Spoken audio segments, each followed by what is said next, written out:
என்னம்மா கேள்வி? 3 லெட்டில் நேர்வழி காட்டிய பின் உங்கள் இதயங்களை தவறுமாறு விட்டுவிடாதிருப்பாய். எங்கள் இறைவனே, எங்களுக்கு நீ நேர்வழியை காட்டிய பின் எங்கள் இதயங்களை தவறுமாறு விட்டுவிடாது இருப்பாயாக. இன்னும் உன் புறத்திலிருந்து எங்களுக்கு நல் அருளை அளிப்பாயாக. நிச்சயமாக நீயே கொடையாளி ஆவாய். இதை படிக்கும்போது என்ன மனசில் வருது? நம்ம தவறிக்கிட்டு இருக்கோன்னு மனசில் வருது இல்லையா? வேறு என்ன மனசில் வருது? தவறக்கூடாதுன்றிருக்கு, பயமாக இருக்குது. எங்கள் இறைவனே, அவன் விட்டுறக்கூடாதுன்றிருக்கு. சரி, அதான் கேட்குறாங்க. இது ஒவ்வொருத்தரும் மனசில் தனித்தனியாக ஒரு மனிதன் தன்னுடைய மனசில் கேட்கக்கூடியது. நம்ம பேசுகிற மாதிரி ஒரு சிரமத்தில் நீங்கள் இருக்கும்போது மனசில் நீங்கள் பேசுகிறீங்க இல்லையா? அப்போ எல்லாருக்காகவும் கேட்கும்போது இந்த இடத்துல எங்கள் இறைவனேன்னு வரும்போது எல்லாருக்காகவும் நீங்கள் மனசில் கடவுளே நாங்கள் எங்களுக்கு அப்படின்ற மனசில் நீங்கள் வாய் திறந்து இல்லை, யாருக்கும் கேட்குற மாதிரி இல்லை, யாருக்காகவும் இல்லை, நீங்கள் கேட்குறீங்க ஒவ்வொருத்தரும் தனித்தனியாக மனசில்.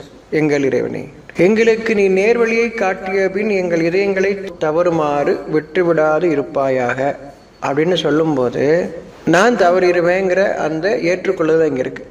எல்லாமே நான் செஞ்சிருவேன், எங்களை நல்லபடியாக வாழ வச்சுட்டு இருக்கேன், எங்களுக்கு எல்லாமே தெரியும், எல்லாமே நாங்கள் பண்ணிடுவோம் அப்படிலாம் இல்லை. உனக்கு நாங்கள் கோயில் கட்டுறோம், உனக்கு நாங்கள் கொடை கொடுக்குறோம், இந்த வருஷம் பெருசாக கிராண்டாக பண்ணிடுவோம், அதெல்லாம் அவன் எதுவுமே உங்கள்கிட்ட கேட்கல. எனக்கு ஆடு கொடு, சோறு கொடு, பொங்கல் கொடு எல்லாம் கேட்கவே இல்லை. அப்போ அவள் கேட்குறாங்க, தன் தவறை உணர்ந்து அல்லது தவறை செய்யக்கூடியதை பார்த்ததுக்கப்புறம் அந்த நல்ல மனசு கேட்குது. எங்கள் இறைவனு எல்லாரும் உட்காந்து கேட்டுட்டு இருக்காங்கன்னு அர்த்தம். கூடி உட்காந்துக்கிட்டு கேட்டுட்டு இருக்காங்கன்னு அர்த்தம் கிடையாது. மனசுக்குள்ள எல்லாருக்காகவும் கேட்குறாங்க. அந்த நல்ல மனசுக்குள்ள கேட்குது. எங்கள் இறைவனே, எங்களுக்கு நேர்வழியை காட்டிய பின் தவறுமாறு விட்டுவிடாது இருப்பாயாக. அப்படின்னா எங்களால் அதுக்குள்ள முடியாதுன்னு தெரியுது. நடக்கக்கூடிய நிகழ்ச்சியை பார்க்கும்போது சரியான பாதையில் இருக்க முடியும்னு தெரியல. இந்த தவறுகள் எல்லாம் பார்க்கும்போது தெரியுது. அப்ப நாங்க தவறுறோம், நீ தவறல, நாங்க தவறுறோம். இப்போ உதவி தேடுறாங்க, எங்களை விட்டுறாத கடவுளே. படைத்தவனை இருக்கிற இடத்துல நின்ற நிலையில எந்த நிலையில அவங்க இருக்கிறாங்களோ அந்த நிலையில அவங்க கேட்குறாங்க, எங்கள் இறைவனே எங்களை விட்டுறாத, ஏன்னா நாங்க தவறுறோம், இப்போ எங்களை தவறாம எங்களை பாதுகாத்துக்கோன்னு கேட்குறேன். இனி தவறிட வேண்டாம், நாங்க தவறாம எங்களை பாதுகாத்துக்கோ, உதவி செய்யன்னு கேட்குறேன். விட்டு விடாது இருப்பாய, தவறுமாறு. அப்போ எங்கள் பொறுப்பில் விட்டுட்ட அப்படின்னா நாங்கள் தப்பு பண்ணிடுவோம். எங்கள் பொறுப்பில் நீ விட்டுறாத. அதாவது நானா பொறுப்பு எடுத்துக்கிறேன், நீ கொடுக்கல, நானா எடுத்துக்கிட்டு தப்பு பண்ணுறேன். இப்போ என் பொறுப்பில் நீ என்னை விட்டுறாத, எங்களை விட்டுறாத. என்ன இல்லை, எங்களை விட்டுறாதன்னு கேட்குறேன். தான் தவறு செய்த நிலையிலும் தன்னுடைய மக்கள் தவறு செய்த நிலையிலும் அவங்க கேட்குறாங்க. அந்த நல்ல மனசு உடையவங்க கேட்குறாங்க, எங்களுக்காக எங்கள் இறைவனே எங்கள் பொறுப்பில் விட்டுறாத, எங்களை பாதுகாத்துக்கோ அப்படின்னு கேட்குறாங்க. எங்கள் இதயங்களை தவறுமாறு விட்டு விடாது. அதாவது என் மூளைக்கு என் இதயம் அடிமைப்பட்டு விட வேண்டாம். நீ ஒவ்வொன்றும் கொடுக்குற, நான் அதன்படி செய்கிறேன், அதுக்கப்புறம் என் மூளை அதை பதிவு பண்ணிக்கிறது, அப்புறம் அந்த மூளை என்னை திசை திருப்புது, அதுக்கு என் இதயம் பணிஞ்சிட வேண்டாம் சொல்றது என் மூளை. இப்போ இதுக்கு முன்னாடி நடந்த விஷயத்த பதிவு பண்ணி வச்சிருக்கு, அதை சொல்லிக்கிட்டு இருக்கு. ஆனால் ஒவ்வொரு முறையும் ஒவ்வொரு நாளும் புதியது. எனக்கு இந்த நாளை பற்றிய அறிவு எனக்கு கிடையாது. நேற்று வரைக்கும் நான் எதை கவனிச்சேன்னா அந்த அறிவு எனக்கு இருக்கு. ஆனால் இன்னைக்கு புதிய நாள், இன்னைக்கு நான் என்ன செய்யணும்னு எனக்கு தெரியாது. அதனால கேட்குறாங்க, நடந்த நிகழ்வுகளை கொண்டு கேட்குறாங்க, எங்களை விட்டுறாத, எங்கள் பொறுப்பில் விட்டுறாத, நீ எங்களை கவனமா எங்களுக்கு கவனத்தை கொடுத்து தெளிவை கொடுத்து எங்களை வாழ செய். எங்கள் பொறுப்பில் எங்களை விட்டுறாத, நீ தான் கொடுக்குற, ஆனால் எங்கள் பொறுப்பில் விட்டுறாத. முன்கூட்டி சுய நினைவோடு நல்ல விதமாக இருக்கும்போது கேட்குறாங்க அவங்க. எந்தவித போதையும் இல்லை. பெருமைங்கிறது போதை தான், நான்கிறது போதை தான். எந்தவித போதையும் இல்லாத நிலையில் அவங்க கேட்குறாங்க, எங்களை தவற விட்டு விடாதே, எங்களை பாதுகாத்துக்கோ, எங்கள் இதயங்களை தவறுமாறு. இதை எப்படி தவறுது? என் மூளை சொல்றதை கேட்க ஆரம்பிக்குது, என்னுடைய அனுபவத்தை கேட்க ஆரம்பிக்குது. இன்னைக்கு இருக்குது புதியது, என்னுடைய நீ வழி நடத்தணும், இன்னைக்கு நீ என்னை வழி நடத்தணும். நேற்று வரைக்கும் நீ தான், அந்த அறிவு எனக்கு இருக்குது, ஆனால் அது இன்னைக்கு புதிய நாள் அப்படிங்கிற அப்போ பணிவோடு இருக்கிறோம். தெரிஞ்சிச்சுன்னு என்ன பண்ணுவோம்? நம்ம தான் டிகிரி வாங்கிட்டோம்ல, இன்னும் இந்த காலேஜ்லாம் தெரிஞ்ச காலேஜ் தான் அப்படி இல்லையா? எல்லாமே தெரியும், நான் பூரா படிச்சுட்டேன் அப்படிங்கிற இல்லையா? அது வந்துடுதுல எல்லாத்துக்கும். இதுக்கு மேலே படிக்கலாம் கிடையாது, எல்லாம் படிச்சாச்சா அப்படியா? ஆனால் நம்பிக்கை கொண்டவங்க எப்பயுமே என்னுடைய இந்த அறிவு எனக்கு உதவாது. இன்றைய நாள் புதிய நாள், நீ படைக்கிறது எனக்கு தெரியாது, படைச்சு நீ எனக்கு கற்றுக் கொடுத்தால் தவிர எனக்கு தெரியாது இறைவனே. நீ எனக்கு கற்றுக் கொடுத்தால் தவிர எனக்கு இதை பற்றி, இந்த நாளை பற்றி எனக்கு தெரியாது. இந்த நாள் புதிய நாள், இன்று புதிய நாள், ஒவ்வொரு நாளும் புதிய நாள், எனக்கு தெரியாது. நீ எனக்கு கற்றுக் கொடு, என்னை விட்டுறாத. நேற்று வரைக்கும் பாதுகாத்த, இன்னைக்கு பாதுகாத்துக்கோ. என்ன நான் தவறுனது உண்டு, அதன் காரணமாக இப்போ கேட்குறேன், என்னை தவறுமாறு என் இதயங்களை, என் மூளையில் பதிவு செய்யப்பட்ட என்னுடைய செய்திகளை கொண்டு நான் தவறிவிடாது உன்னிடமே திரும்பியவனாக இறைவனை சதா முன்னோக்கியவர்களாக நம்ம இருக்கணும். அதாவது என்னுடைய மனசு என் இறைவன் என்ன அறிவிக்கின்றான் அப்படின்ற அந்த உணர்வோடு நம்ம எப்போ இருக்க வேண்டி இருக்கு.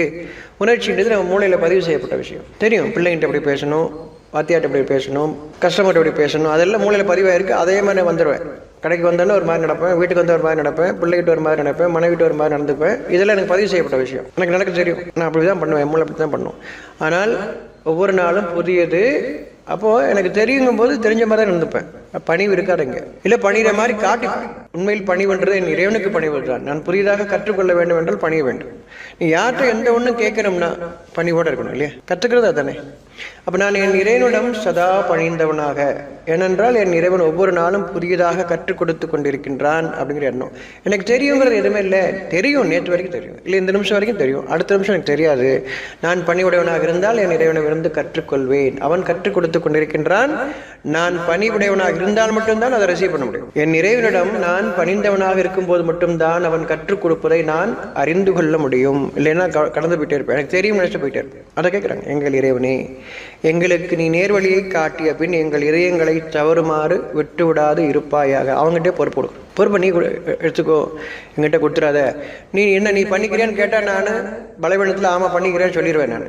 அதனால் என்கிட்ட அது கேட்கக்கூட செய்யாது. ஆனால் இறைவன் எப்படிப்பட்டவன் என்றால் அவனுடைய பிரதிநிதியாக அமைக்கப்பட்ட மனிதனை அவனுக்கு நீ முடிவு செய்யணும் விடுறான். சகல ஆற்றலும் படைத்தவன் எனக்கு நீ முடிவு செய்து கொள் அப்படின்றான். இப்போ நம்ம திருப்பி அவங்கிட்ட இல்லை நீயே பொறுப்பு வச்சுக்கோ, என்கிட்ட விட்டுறாத, நான் நிறைய அனுபவிச்சிட்டேன், பொறுப்பு எடுத்துக்கிட்டு நிறைய கஷ்டப்பட்டுட்டேன், இல்லை நீ எங்களை விட்டுறாத, நீ பொறுப்பு எடுத்துக்கோ, நீ சொல்கிறத நான் கேட்குறேன் கேட்டோம் மனசுக்குள்ளே. ஏனென்றால் மனிதன் அநியாயக்காரனாக இருக்கின்றான். அவன் பொறுப்பை சுமந்து கொண்டான், அமானிதத்தை சுமந்து கொண்டான். அதன் காரணமாக அதெல்லாம் உணர்ந்து அவங்க கேட்குறாங்க, எங்கள் இறைவனே எங்ககிட்ட விட்டுறாத நீ. அப்போ இறைவனோட பொறுப்பில் நான் இருக்கும்போது கவனத்தோடு இருக்கிறேன், நிதானத்தோடு இருக்கிறேன், பொறுமையோடு இருக்கிறேன், நிகழ்காலத்தில் இருக்கிறேன், என்ன நடக்குதுங்கிற அந்த கவனத்தோடு இருக்கிறேன். இன்னும் உன் புறத்திலிருந்து எங்களுக்கு நல் அருளை அளிப்பாயாக கேட்குறாங்க. இன்னும் கேட்குறேன். இன்னும் நல் அருள் அப்படின்றது தெளிவு. இறைவன்கிட்ட இருந்து நமக்கு வேண்டிய தெளிவு தான். இறைவனுடைய அருளுங்கிறது தெளிவு. ஒன்றை எவ்வாறு நான் செய்துவது, பெருமை இல்லாமல், எனக்கு தெரியுங்கிற எண்ணம் இல்லாமல் இப்போ நான் என்ன செய்யணுங்கிற அந்த தெளிவோட, அந்த தெளிவு வேணும்னா என் இறைவன்கிட்ட என்ன கேட்கணும். பணிவு இருந்தால் தான் நான் ஒன்றை கற்றுக்க முடியும், என் இறைவனிடமிருந்து கற்றுக்கொள்ள முடியும். இப்போ எனக்கு கொடுத்தது என்ன பண்ணுவேன், நான் மனிதரோடு பகிர்ந்துப்பேன். கொடுத்ததை கொடுப்பவர்களாக இருப்பார்கள். அப்போ இறைவன்கிட்ட அவங்க வாங்குறதுக்கான கொடுக்குறது, வச்சுக்கிறது இல்லை, கொடுக்குறக்கு. அப்போ தான் இறைவனிடம் ஒரு மனிதன் அரக்கனாக மாறினால் மொத்தத்தையும் அழிச்சிடுவான். மொத்தத்தையும் தன்னை மட்டும் இல்லை, தன் சமுதாயத்தை மட்டும் இல்லை, எல்லாத்தையும் அழிச்சிடுவாங்க. ஒரு மனிதன் அரக்கத்தனம்னு என்னது, இறைவன் அறிவிப்பதை தன்னுடையதாக ஆக்கும்போது அரக்கத்தனம் வந்துடும். எனக்கு எல்லா சக்தியும் இருக்குன்னு சொல்லுவான். கடவுள்கிட்டருந்தே நான் அருள் வாங்கியிருக்கேன்ப்பா, அப்புறம் என்ன செய்ய போகிறேன், எல்லாத்தையும் அழிக்க போகிறேன். இவன் இறைவனிடம் வரம் வாங்குவதே எல்லாத்தையும் அழிப்பதற்காக அப்படின்னு கதை சொல்லி தர்றாங்க. ஆனால் நம்பிக்கை கொண்டவர்கள் எப்படி கேட்குறாங்க, எங்களை நீ விட்டுவிடாது இருப்பாயாக, இன்னும் நல்ல அருள் தெளிவு எனக்கு கொடு. எது செய்யணும் எது செய்யக்கூடாது தானே தெளிவு. இப்போ எது செய்யணும் எது செய்யக்கூடாது, நல்லது செய்யணும், கெட்டது செய்யக்கூடாது. நல்ல அருளை அழிப்பாய் எங்களுக்குன்னு கேட்குறாங்க. எல்லாத்துக்கும் கேட்குறாங்க. என்னோடு வாழக்கூடிய மனிதனுக்கு. யாருன்னே தெரியாதவங்களுக்காக கேட்போமா? அவங்க யாருன்னே தெரியாது, அப்படி இருக்கிறேன்னு தெரியாதுல்ல. அப்போ தன்னை சார்ந்தவர்களுக்கு, அப்போ நம்பிக்கை கொண்டவர்கள் அவருடைய பிரார்த்தனை அவளோடு இருப்புக்கு, அவங்கள பற்றி தெரிஞ்சவங்களுக்கு அவங்களுடைய பிரார்த்தனை இருக்குது, சதா இருக்குது. நம்மளோட இருக்கிறவங்க தன்னை சார்ந்தவங்களுக்காக அவங்க பிரார்த்தனை பண்ணிகிட்டு இருக்காங்க. நம்முடைய பிரார்த்தனை அவர்களுக்கு நன்மையை செய்யும் அப்படின்னு சொல்கிறது. அவங்க எப்பயுமே இறைவன்கிட்ட திரும்பிகளாக இருக்கிறாங்க. நம்ம எல்லாருமே நம்ம தேவையின் பக்கம் திரும்பி இருக்கோம். அவங்க இன்னும் கொஞ்சம் அதிகமாக இறைவன் பக்கம் திரும்பியிருக்காங்க. தேவைகளுக்காக இறைவன் பக்கம் திரும்பியிருக்காங்க. நம்ம தேவைகள் பக்கம் திரும்பியிருக்கோம். அவர்கள் இறைவன் பக்கம் திரும்பியிருக்காங்கன்னு என்ன அர்த்தம், இறைவனுடைய செய்தியை கவனித்தவராக இருக்கிறாங்கன்னு அர்த்தம். அதான் வித்தியாசம். நான் என் இறைவனிடமிருந்து செய்தியை கிடைக்கப் பெறுபவனாக இருக்கிறேன். அதுதான் வித்தியாசம்.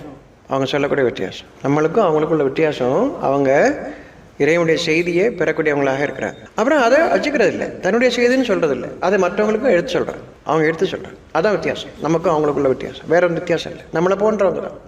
ஆனால் அவங்க இறைவனுடைய செய்தியை, உணர்வின் செய்தியை அவங்க கவனிக்கக்கூடியவங்களாக இருக்காங்க. அது மட்டும்தான் வித்தியாசம். நம்மகிட்ட பலவீனம் எல்லாம் அவங்களுக்கும் உண்டு. அந்த பலவீனத்தை போக்குறதுக்காக அந்த செய்தியை தனக்கு வழிகாட்டக்கூடிய அந்த செய்தி, இறைவனிருந்து வரக்கூடிய அந்த செய்தியின் பாதையில் திரும்பி இருக்கிறாங்க. அவங்க நம்மளை விட கொஞ்சம் அதிகமாக திரும்பி இருக்கிறாங்க. அவ்வளோ அதான் வித்தியாசம். நம்ம அதை கவனிக்கிறது இல்லை. ஆனால் அவங்க சொல்லும்போது நம்மளால் கவனிக்க முடியுது, நமக்கு புரியுது.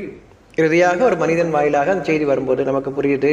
இன்னும் முன் புறத்திலிருந்து எங்களுக்கு நல்லருளை அளிப்பாயாக, நிச்சயமாக நீயே கொடையாளியாவாய்.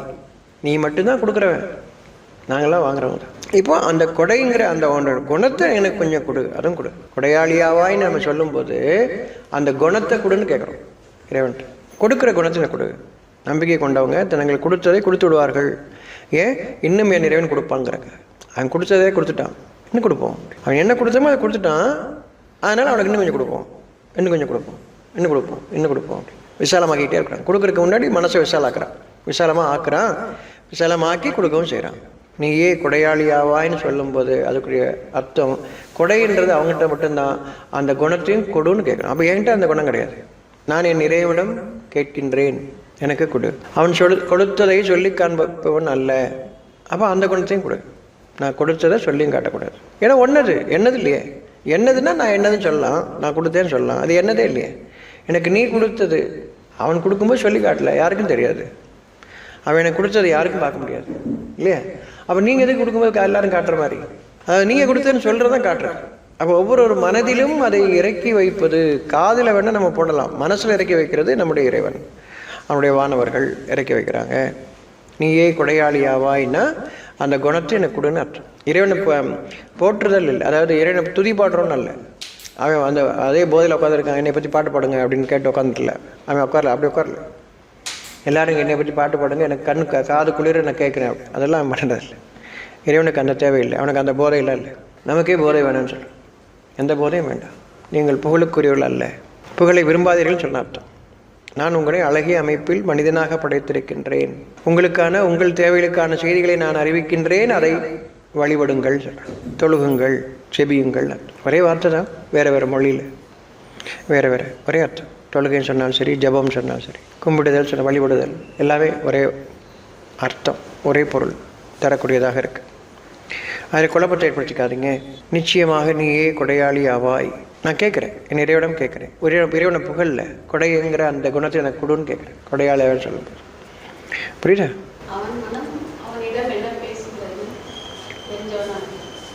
நீங்கள் மறைத்து வைப்பதையும் நீங்கள் வெளிப்படுத்துவதையும் அவன் அறிந்தவனாக இருக்கிறான். மனசில் இருக்கிறது தானே. அப்போ இது இந்த வேண்டுதலே சத்தம் போட்டு எல்லாரும் கூட உட்காந்துக்கிட்டு கோரஸ் பாடுறதில்லை.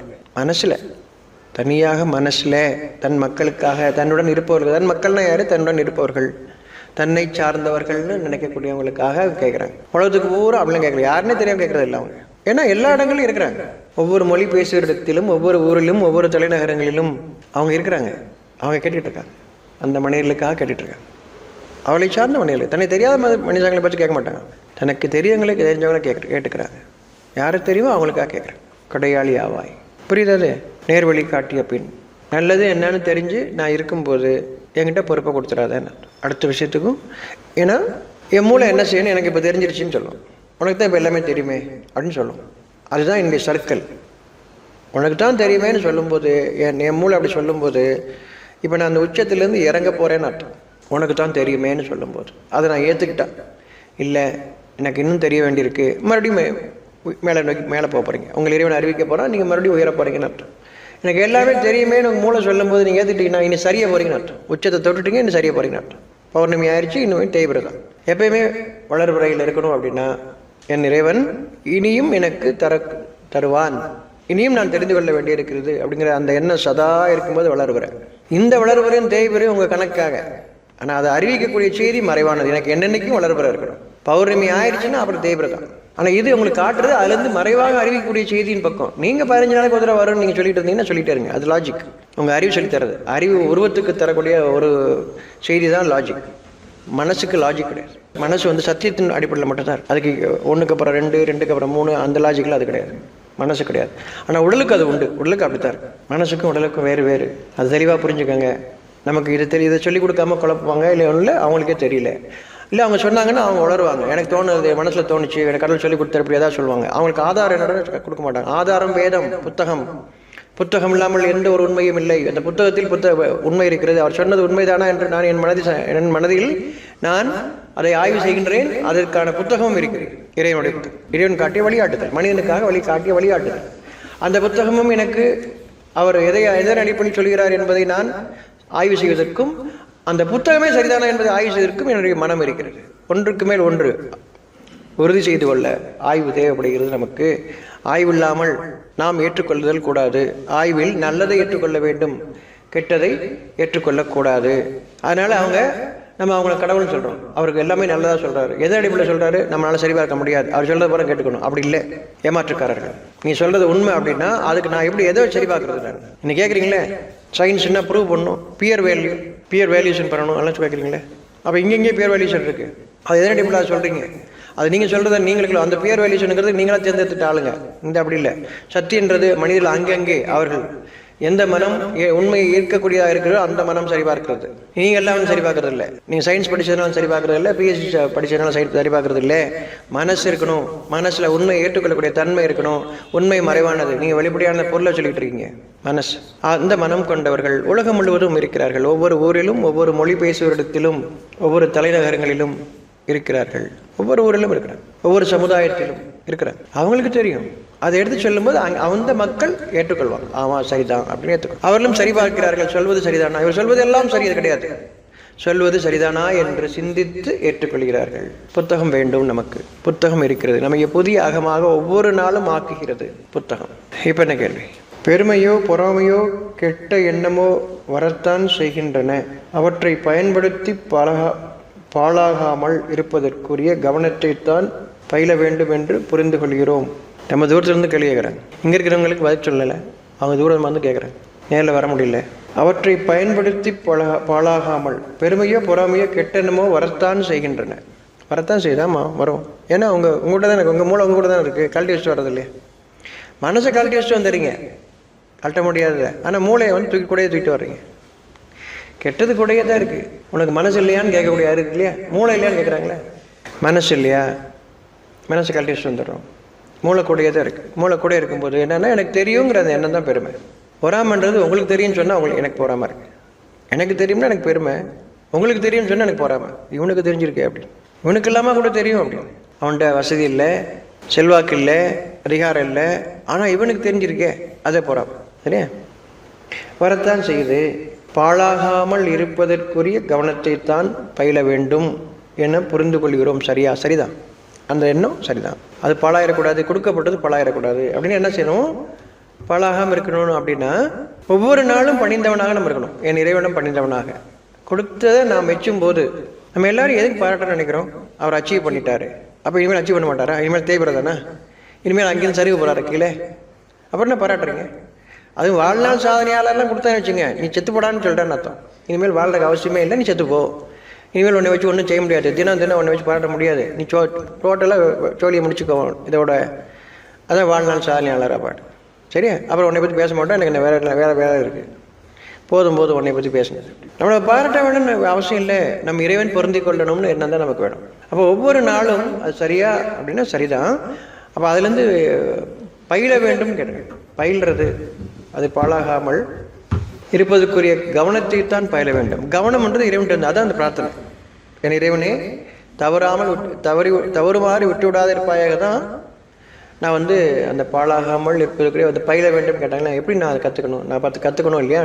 எப்போ கற்றுக்க முடியும்? கவனமாக கற்றுக்கிறதுன்னு என்ன அர்த்தம்? இறைவன் பொறுப்பு கொடுக்கணும்னு அர்த்தம். எனக்கு முடியும் அப்படின்ற எண்ணம் இல்லாமல் இது நல்லபடியாக செய்யணுமேங்கிற எண்ணத்தோடு. இதை தான் அவங்க எப்படி சொல்கிறாங்க? பேசக்கூடாது, சும்மா பேசாத, உன் செயல் பேசணும் அப்படின்னு சொல்கிறாங்க இல்லையா? அதுக்குரிய அர்த்தம் அதுதான். உன் செயல் பேசட்டும், நீ பேசாத அப்படின்னு சொல்கிறாங்க இல்லையா? அப்படின்னு என்ன அர்த்தம்? அப்பயும் அவங்கள தான் பாராட்ட முயற்சி பண்ணுறாங்க. ஆனால் நம்பிக்கை கொண்டவங்க செஞ்சுட்டு போய்கிட்டே இருப்பாங்க. நம்மளை இதுக்காக பாராட்டணும் அப்படிங்கிற எண்ணம் அவங்களுக்கு இருக்காது. செஞ்சுட்டு போய்கிட்டே இருப்பாங்க. நம்மளை கூட்டு வச்சு பாராட்டணும் அப்படின்னு நினைக்க மாட்டாங்க. தான் செஞ்ச ஒவ்வொரு காரியத்தையும் எல்லாரும் பாராட்டணும், எல்லாரும் போகணும் அப்படிங்கிற எண்ணம் அவங்களுக்கு இருக்காது. அவங்க இறைவனை மறந்தவர்களாக்குறாங்க. கொடுக்கப்பட்டதை கொண்டு வாழ்ந்துதான் நினைக்கிறாங்க. காளான்கள் மாதிரி இல்லையா? ஒரு இடியில் முளைச்சது, பயங்கரமானது தான் இடி இல்லையா? அதில் முளைச்சது, நான் இடியில் பிறந்தவன், அடுத்த நாள் செத்து போயிடுவேன் இல்லையா? அன்றைக்கே கூட செத்து போயிடுவேன், ஈசல் மாதிரி இல்லையா? ஆனால் பெருமை கொள்கிறேன். நீ பெருமை ஆகாது. என்னை எல்லாரும் பாராட்டணும்னு நினைக்கும் போதே நான் இறைவனை விட்டு விடுகிறேன்னு அர்த்தம். இனி எனக்கு புதிய அறிவு இல்லை. திருப்பி செஞ்சால் யாருக்கும் பிடிக்காது. என்னடா இப்போ பார்த்தாலும் இதே பண்ணிகிட்டே இருக்கேன் அப்படின்னு. ஏன்னா அவனுக்கு அது வேறு வேணும் தெரியாது. கொஞ்சம் மாற்றி அதுக்கு தான் முடி வச்சுருக்காங்க இல்லையா? முடிய வரனா இந்த பக்கம் எடுத்துருவாங்க, ஒரு இந்த பக்கம் எடுத்துருவாங்க, ஒன்றா மொட்டை போடுவாங்க, ஒன்றா குடிமை வைப்பாங்க. இப்படி விதவிதமாக இதை தான் செய்ய முடியும். அவர்கள் விதவிதமாக செய்கிறதாக நினச்சிக்கிறாங்க. அவங்க இறைவனம் பணியும் பொழுது இறைவன் அவர்களுக்கு புதிய செய்தியை அறிவிக்கிறாங்க. வாழ்வதற்கான மனசு அமைதியாகவே இருக்குன்னு அவனுக்கு பரபரப்பாக இருக்கும். ஒரு நாள் வீடியோ போடாட்டி பரபரப்பாயிரும். அதாவது தன்னை பற்றி புகழ்ந்து. இதனால் மக்களுக்கு ஒரு நன்மை அப்படிங்கிற எண்ணம்லாம் இல்லை.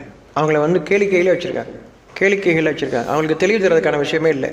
எல்லாரும் அதே விஷயத்தை மாற்றி மாற்றி போட்டே இருப்பாங்க. இன்றைக்கி நடக்கக்கூடிய விஷயம் இல்லையா, ஒவ்வொரு காலத்துலையும் அது மாதிரி நடந்துக்கிட்டே தான் இருக்குது. அதனால் ஒவ்வொரு காலத்துலையும் எடுத்து சொல்கிறவங்க சொல்லிக்கிட்டே தான் இருப்பாங்க. அவங்களும் செய்கிறாங்க அதே காரியத்தை. அவங்க செய்கிறது வேறு, இவங்க செய்கிறது வேறு. ரெண்டு ஒன்றும் இல்லை. பார்க்கும்போது ரெண்டு ஒன்று மாதிரி தெரியும், ஆனால் ரெண்டு ஒன்றும் இல்லை. உங்களிடம் இருந்து எந்த எதிர்பார்ப்பும் இல்லாமல் இறைவனமிருந்து எதிர்பார்த்து செய்வதும் உங்களிடமிருந்து எதிர்பார்த்து செய்வதும் ரெண்டு வேறு வேறு. இப்போ என்ன கேள்வி? நீங்கள் கேள்வி கேட்டால் தான் எடுத்து வச்சுட்டு பேசுறது பிரசங்கம் மாதிரி ஆயிரும். எனக்கு இதெல்லாம் தெரியுங்கிற மாதிரி. நன்மைக்கு விளக்கம் வேணுமா? கெட்டதுக்கு அர்த்தம் தெரியுமா? கெட்டதுன்னா கொஞ்சம் தெரியுது, நல்லது எதுவுமே தெரிய மாட்டேங்குது. நிஜம்தான், உண்மையை தான் சொல்கிறீங்க நீங்கள். நமக்கு அப்படி தான் இருக்குது. நல்லது தெரியல, அதனால இறைவன்கிட்ட கேட்குறோம், இறைவனே நன்மையை தந்தருள்வாயாக, நல்ல அருளை தந்த. ஏன் கேட்குறோம்? எனக்கு நல்லதுன்னு எதுவுமே தெரியவே இல்லை அப்படின்னு கேட்குறோம். எங்கள் அம்மா கொடுக்குறாங்க, நான் சாப்பிட்டேன், இது நல்லதா அப்படின்னு கேட்டால் எனக்கு தெரியாது. அம்மா கொடுக்கறதுனால நல்லது நான் நினச்சிட்டு இருப்பேன் இல்லையா? அம்மா கொடுத்ததுனால நல்லது நான் நினச்சிட்டு இருப்பேன். அது ஒரு நாள் வாந்தி எடுத்துன்னா அம்மா தானே கொடுத்தாங்க அப்படி ஏன் வாந்தி வந்து. அப்போ நல்லது அப்படின்றது எனக்கு தெரியல, நான் செஞ்சுட்டு இருக்கேன், பழக்கத்தின் காரணமாக செஞ்சுக்கிட்டே இருக்கேன். அதனால நல்ல இறைவன்கிட்ட கேட்குறேன். நான் எனக்கு ஒரு தெளிவு வரும்போது, வாழ்க்கையில் பக்குவம் அடையும் போது நம்ம கேட்குறோம். அது வரைக்கும் நல்லதுன்னு செஞ்சுட்டு இருக்கோம், இல்லை கெட்டது நம்மளால் தவறு விட்டுகிட்டே இருக்கோம். இல்லை கெட்டது செய்யக்கூடாது அம்மா சொல்லியிருக்காங்க, அப்பா சொல்லியிருக்காங்க, இது நல்லதுன்னு சொல்லியிருக்காங்க. வாழ்க்கையில் பக்குவம் வரும்போது தான் இது நல்லது தானா, இது கெட்டது தானா, இல்லை சொல்லிக்கிட்டது மட்டும் செஞ்சுட்டே வந்தோமா? இப்போ வாழ்க்கையில் பக்குவம் வரக்கூடிய, இப்போ வாழ்க்கையில் பக்குவம்னா நீங்களே ஒரு தேதி குறிச்சுக்கிறதா இல்லை, எந்த நிலையில் உங்களுக்கு பக்குவம் வருதோ அது வாழ்க்கையில் பக்குவம் அடைகிறீங்க.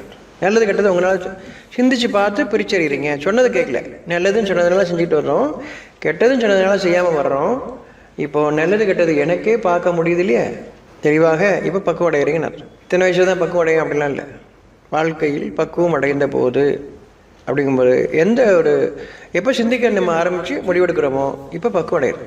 இப்போ இதனால் எங்கள் அம்மாட்ட கேட்டு தான் செய்வேன், எங்கள் அப்பாட்ட கேட்டு தான் செய்வேன், என் ஃப்ரெண்ட்கிட்ட கேட்டு செய்வேன். நீங்களாக எப்போ செய்யக்கூடியது, நல்லது கெட்டது பிரித்து பார்த்து செய்யக்கூடியது வருது இல்லையா, பக்குவம் அடைஞ்சிருக்கீங்கன்னா. வாழ்க்கையில் பக்குவம் அடைந்த போது, பக்குவம் அடையும் போது நமக்கு புரியுது. நேரடியாக சொன்னாலும் மனசில் நேரடியாக வந்தாலும் புரியுது, மறைவாக சொன்னாலும் புரியுது, வெளிப்படையாக ஒரு மனிதன் எனக்கு அறிவிக்கும் போது எனக்கு இப்போ புரியுது, அதிலேருந்து முடிவெடுக்கக்கூடியது புரியுது. இது நல்லதா கெட்டதான்னு என்னாலே பார்க்க முடியுது. நம்ம என்ன நினைக்கிறோம், எனக்கு புரியுது, என் பிள்ளைக்கு தெரியாது. பிள்ளைக்கு 60 வயசானா கூட பிள்ளைக்கு தெரியாது, என் பிள்ளை ஒன்றுமே தெரியாத வேண்டும், அவரோட சிரிச்சுக்கிடுவார், எனக்கு ஒன்றுமே தெரியாது. இப்போ எப்போ தான் உங்களுக்கு தெரியும்? எத்தனை வயசானாலும் உங்கள் அம்மாவும் உங்கள் அப்பாவும் உங்களோட வயசு கூட தான் இருப்பாங்க இல்லையா? ஆனால் அவங்க வந்து உங்களை ஒன்றுமே தெரியும், என் பிள்ளைக்கு ஒன்றுமே தெரியாது நினச்சிட்டு இருப்பாங்க. அவங்களுக்கு தெரியும். அதை என்ன நமக்கு வரணும் இல்லையா? அது பக்குவம் அடைஞ்சால் தான் நீங்கள் வந்து பிள்ளைக்கும் வந்து இறைவனுடைய அருள் இருக்குது, அவனுக்கு புரிதல் இருக்குது, விளங்கி கொடுக்குற தன்மை இருக்குது, வாழ்க்கையை வாழட்டோன்னு. இல்லை எல்லாத்துக்கும் என்னை கேட்காம நீ எப்படி செஞ்ச அப்படின்னு கேட்குறது, என்னை சொல்லாமல் நீ கிளம்பிட்ட அப்படின்னு சொல்கிறது. இதெல்லாம் சண்டை தானே, வீட்டில் வர சண்டை தானே. இதெல்லாம் ஏதோ ஒரு விஷயத்தில் கிளம்பிட்டாங்க, நீ சண்டை போடுறீங்க, ஏன்டா ஏன் சொல்லாமல் போனேன், ஏன்டா இதை கேட்காம எதுக்கு வாங்கிட்டு வந்தேன், இதெல்லாம் இல்லையா? இதெல்லாம் பக்குவம் இல்லைன்னு அர்த்தம். நமக்கே பக்குவம் இல்லை, அது பிரச்சனையை உண்டு பண்ணுறோன்னு தெரியல. இப்படி கேட்டால் அவனுக்கு கஷ்டப்படுவானே, ஏதோ ஒன்று காலத்தில் போயிட்டான், சரி விடுவாங்க, வரல இல்லை, அதெல்லாம் பக்குவம் இல்லைன்னு அர்த்தம். நீ யாராக இருந்தால் என்ன பக்குவம் இல்லை. நீ கலெக்டராக இருக்கலாம், மந்திரியாக இருக்கலாம், பெரிய ஆஃபீஸராக இருக்கலாம், பெரிய சயின்டிஸ்டாக கூட இருக்கலாம், பக்குவம் இல்லையே. மனிதனுங்கிற பக்குவம் இல்லையே. என்ன செய்ய போகிறீங்க? அந்த பக்குவத்துக்கு என்ன செய்ய போகிறீங்க? எந்த சயின்ஸ் ஒன்று கற்றுக் கொடுக்கும் பக்குவத்தை?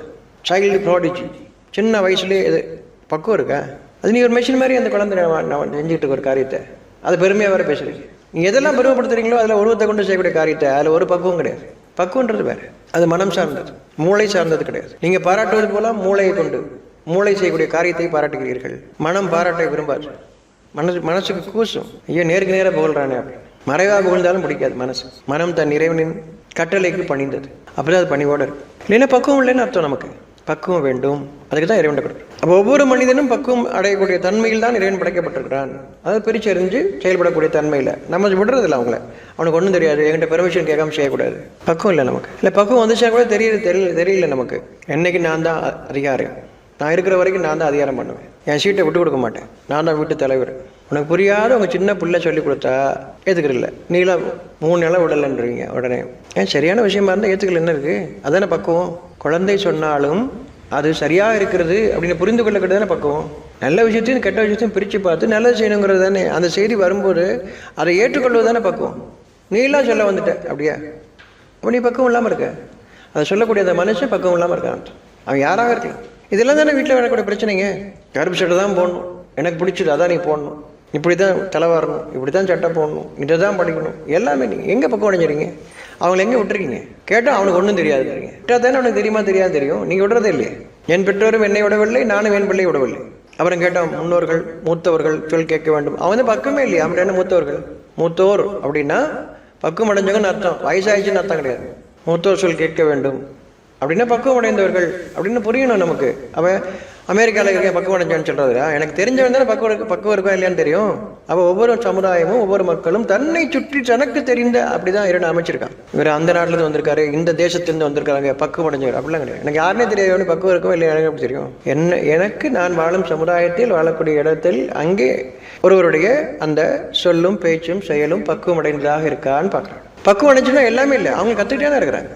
தன் இறைவனுக்கு பணிந்ததன் காரணமாக அந்த பக்குவம் அவர்களுக்கு வருகிறது. இப்போ எப்படி சமையல் கற்றுக் கொடுக்குறாங்க? 3 நிமிஷம் விசில் விடு, 3 நிமிஷத்தில் இறக்கிடு. இதான் சமையல். அதாவது வெந்திருக்கா, இதை நம்ம சாப்பிட முடியுமா, அதெல்லாம் அதுக்கு தான் தெரியாதான் பக்குவம். உங்களுக்கு தெரியும் அது. இது 3 நிமிஷத்தில் 2 நிமிஷத்தில் இத்தனை கிராமு. உங்களுக்கு ஒரு மிஷினுக்கு வித்தியாசம் கிடையாது. ஞாபகம் வச்சுக்கோங்க. நீங்கள் கற்றுக்கிறது படிப்பும் கிடையாது. நீங்கள் மனுஷன் கற்றுக்கிறது இல்லை. ஒரு நாய்க்கு கற்றுக் கொடுத்தாலும் அதை பண்ணும். Allow for 2 minutes, take it for 2 minutes சொன்னால் அது நாய் செஞ்சிடும். ஒரு மிஷின் கூட அதை செய்யும். மிஷின் செட் பண்ணி கொடுத்தாச்சுன்னா, ப்ரோக்ராம் செட் பண்ணி கொடுத்து செஞ்சிடும். அப்புறம் உங்களை விட அந்த மிஷின் இன்னும் பிரமாதமாக செய்யும். ரெண்டுமே பிரமாதம் கிடையாது. அது பக்குவம் கிடையாது. வெந்திரிச்சா வேலை கூட தெரியல, அப்புறம் என்ன பக்குவம்? யாருக்கு வந்துருச்சு? பக்கத்து வீட்டுக்காருக்குங்களா? இல்லை, உங்கள் குழந்தைங்க உங்கள் வீட்டில் இருக்கவங்க சாப்பிட முடியுமான்னு தெரியணும் இல்லை? அது அப்போ உங்களுக்கு தெரிஞ்ச விஷயத்துக்கு சரியாக இருக்கான்னு பார்க்குறதானே பக்குவம். எடுத்து வீட்டுக்காருக்கு ரொம்ப பிடிக்கும், அதுக்கு தகுந்த மாதிரி நான் பண்ணியிருக்கேன். அதுக்காக சொல்லியிருக்கிறீங்க. நீங்கள் உங்கள் வீட்டில் உங்கள் பிள்ளைங்க உங்கள் வீட்டுக்கு வந்தவங்க அவங்க தெரிஞ்சுக்கிட்டு அவங்களுக்கு இது சாப்பிட்ற மாதிரி இருக்கா, பிடித்தமாக இருக்கா, அதுதானே பக்குவம். அது உங்களுக்கு பார்க்க முடியுதா? மிஷினுக்கு இதெல்லாம் பார்க்க தெரியாதுல்ல. மிஷினுக்கு ஒரு பேராமீட்டர் செட் பண்ணியாச்சுன்னா அது பண்ணி கொடுத்துரும், அவ்வளோதான். அதே மாதிரி நம்ம அப்படி இப்போ கற்றுக் கொடுக்குறாங்களாம். 2 நிமிடம் சட்டியை காய விட வேண்டும், எண்ணெயை ஊற்ற வேண்டும், எண்ணெய் கொதிக்கிற 2 ரேஸாக வந்தால் போதுமா, கொஞ்சம் ஆய் வரணுமா, இப்படி 1000 கேள்வி எனக்கு வருது. ஆனால் அதுக்கு மேலே இன்ஸ்ட்ரக்ஷனில் இல்லை, அவ்வளோதான் போட்டிருக்கு. மனுஷன் சொன்னால் நான் திருப்பி கேள்வி கேட்பேன், எனக்கு புரியுற வரைக்கும் கேள்வி கேட்பேன். மிஷின் ஒரு இன்ஸ்ட்ரக்ஷனு அது எழுதுனதோட சரி, அவ்வளோதான். ஆனால் அதுக்கு இன்பிட்வீன் அடுத்த ஒரு முதல்ல எனக்கு 2ஆம் லைன் கடையில் நிறைய விஷயம் எனக்கு கேள்வி வருது. அதுக்கு யார்கிட்ட கேட்குறது? இன்ஸ்ட்ரக்ஷனில் இல்லையே, அந்த புத்தகத்தில் இல்லையே. என் மனசுக்கு அவ்வளோ கேள்வி வருது. பக்குவம் அடைகிற வரைக்கும் கேள்வி, பக்குவம் அடைஞ்ச அப்புறம் அடுத்த விஷயத்தில் கேள்வி. மனிதன் கற்றுத் தருவதும் வேறு எந்த ஒரு புத்தகமும் நீங்கள் வைத்துக்கொண்ட எந்த ஒரு புத்தகமும் எந்த ஒரு இயந்திரமும் கற்றுத்தருவதும் வேறு. மனிதனிடமிருந்து இறுதியாக வழிகாட்டுதல் இருக்கிறது. மனுஷனை மதிங்க, கூட வாழக்கூடிய மனுஷனை மதிங்க. நம்ம செத்தவங்களுக்கு மாலை போடுறதுலேயே இருக்கும். எத்தனை வருஷத்துக்கு முன்னாடி செத்தாலும் அப்பயும் மாலை போட்டுட்ருக்கோம். இப்போ கூட இருக்கவனுக்கு மரியாதை பேசுறது கூட கிடையாது. வாழும்போது பேச கிடையாது, முகத்தை திருப்பிக்கிறோம். அங்கிட்டு போகும்போது இப்படி திரும்பிட்டு போயிடுது, இப்படி வந்து இப்படி திரும்பிட்டு போயிடுது. பார்க்காத மாதிரி பார்க்காம போயிட்டார் அவன், திருப்பிக்கிறது. அவ்வளோ புத்திசாலியாக நடந்துக்கிறாங்க வாழும் மனிதனோட. பணத்தை பார்க்குறதுக்கு பழங்காலமே பல தூரம் கலந்து வர்றது. இப்போ பணம் கூட இருக்காது அங்கே. கேட்டால் நினைவு நாள், அந்த நாளில் போய் அதை போய் பார்த்துட்டு வந்தால் தான் நம்மளுக்கு வந்து எல்லா அருளும் கொட்டும் அப்படின்னு.